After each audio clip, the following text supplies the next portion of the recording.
Bonjour Luce Bernard. Bonjour, bonjour. Au sommaire de votre journal des médias. Le retour d'Audrey Pulvar à la télévision, l'appel à la grève de la rédaction de France 24, un documentaire sur le métier d'éducateur, la création d'un GIEC de l'information, je vous expliquerai ce que c'est, et puis l'exposition du magazine Elle. Mais d'abord les audiences qu'ont regardé les Français hier soir.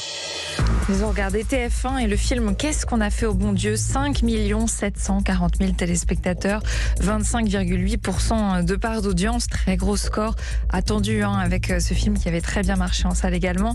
Deuxième, France 2 avec le film À couteau tiré, 3 530 000 téléspectateurs, 16,3% de part d'audience. Et puis troisième, France 3 avec une nouvelle série danoise, Les enquêtes de Dan Sommerdahl, 2 480 000 téléspectateurs, 10,8% de part d'audience.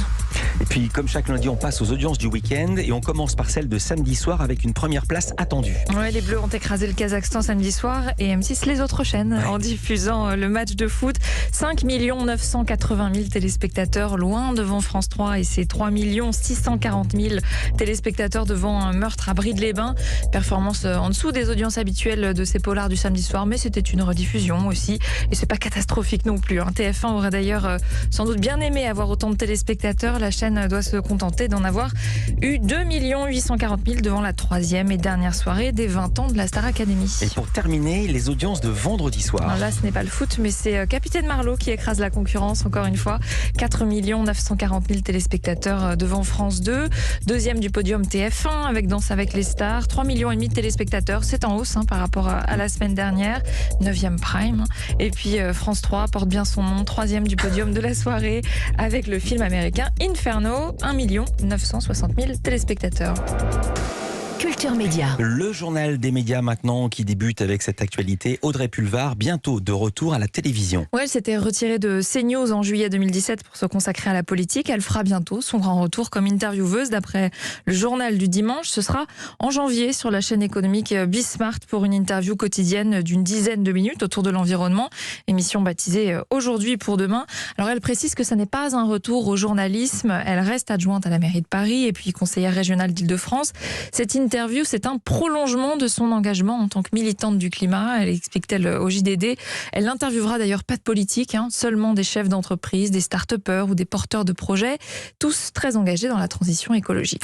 La rédaction de France 24 lance un appel à la grève pour jeudi. Ouais, c'est une rédaction en colère qui veut dénoncer des dysfonctionnements au sein de la chaîne, comme le manque de moyens permanents ou le mauvais management, le manque de considération vis-à-vis des pigistes aussi. Ce sont ces journalistes non salariés qui sont appelés si besoin pour travailler à la journée. Une délégation de salariés doit rencontrer la direction aujourd'hui et une nouvelle assemblée générale aura lieu en ce début de semaine pour déterminer si cet appel à la grève est maintenu ou pas pour jeudi. Début novembre, une motion de défiance avait déjà été votée par 60% des effectifs. Le focus programme du jour, Louise, c'est un documentaire diffusé ce soir sur France 2, documentaire qui s'intéresse au métier d'éducateur. Mais qui sont ces travailleurs sociaux qui œuvrent chaque jour pour aider les autres? Quelles sont leurs motivations? Et surtout, comment sont-ils arrivés à faire ce métier? Pour répondre à ces questions, la réalisatrice Ketty Rios-Palma est allée à la rencontre des étudiants, des jeunes qui veulent le faire, ce métier.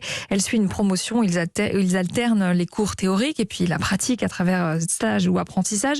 4 jeunes aux profils différents retiennent son attention, des jeunes qui racontent leur histoire personnelle et en fait c'est la clé pour comprendre leur motivation pour devenir éducateur.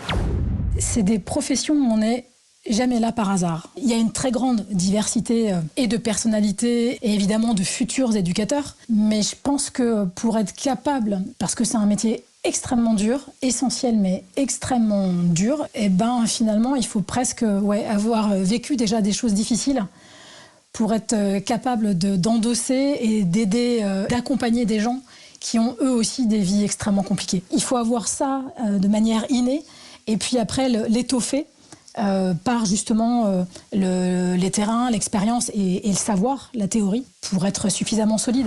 Et c'est justement ce que montre ce documentaire. C'est la formation des éducateurs ne se fait pas uniquement sur le terrain.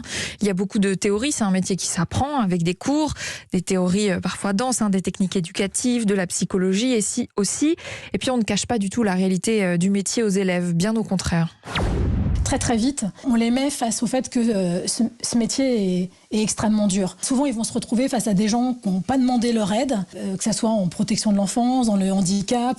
On ne leur cache pas ça. cette difficulté-là et une violence institutionnelle, parce que c'est aussi extrêmement dur, que c'est un métier pas très reconnu, mal payé, que du coup, il y a, selon des études qui ont été faites, qui disent que la durée de vie de travail d'un éducateur, c'est 7 ans. Tout ça, on leur balançait dès le début de l'année. Et ben malgré tout, ils sont tous restés là à batailler pour trouver des apprentissages, des lieux de stage. Katie Rios-Palma, réalisatrice de Mes premiers pas d'éducateur, c'est donc diffusé ce soir un peu tard à 23h50 sur France 2. Il existe le replay sinon. Et c'est dans le cadre d'une soirée spéciale autour de la protection de l'enfance. Il y aura d'abord un téléfilm et puis un débat présenté par Julien Bugier, puis ce documentaire. Création annoncée d'ici 1 an, l'Observatoire international de l'information et de la démocratie. C'est une annonce faite ce week-end lors du Forum de Paris sur la paix. Alors la création de cette nouvelle institution avait déjà été annoncée fin septembre. On ignorait quand elle aurait lieu. L'Observatoire, qui va être indépendant des gouvernements, vise à lutter contre la désinformation à l'ère numérique. C'est une initiative portée notamment par Reporters sans frontières, avec une double mission: éduquer le public, le réveiller, d'après les créateurs de cet observatoire, et puis aider les gouvernements à avoir des évaluations claires sur comment fonctionne ce numérique et son impact sur la démocratie. Un GIEC de l'information. Le GIEC, vous savez, c'est ce groupe de scientifiques dont on entend parler chaque année parce qu'ils livrent un rapport sur le dérèglement climatique. Là, il s'agira d'établir des rapports sur les dérèglements démocratiques liés à cette désinformation numérique. Et puis on termine ce journal avec le magazine Elle qui propose une exposition gratuite. Oui, mi-septembre, Elle publiait un numéro sur les femmes afghanes, comment leur vie était déjà en train de changer avec le retour des talibans. Dès le lendemain de sa sortie, le numéro était en rupture de stock. En une du magazine, on voyait Malalai, une jeune femme en hijab noir avec un regard bleu perçant. C'était une des nombreuses photos de Philippe de Poulpiquet prises en Afghanistan en reportage avec la journaliste Ava Jamshidi.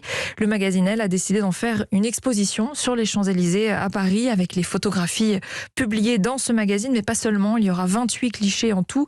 C'est à voir jusqu'au 17 janvier, gratuitement en plein air, et ça commence aujourd'hui. Merci beaucoup Louise Bernard. Toutes les infos à retrouver dans la newsletter média, inscription gratuite sur europe1.fr. À demain pour un nouveau journal des médias. À demain.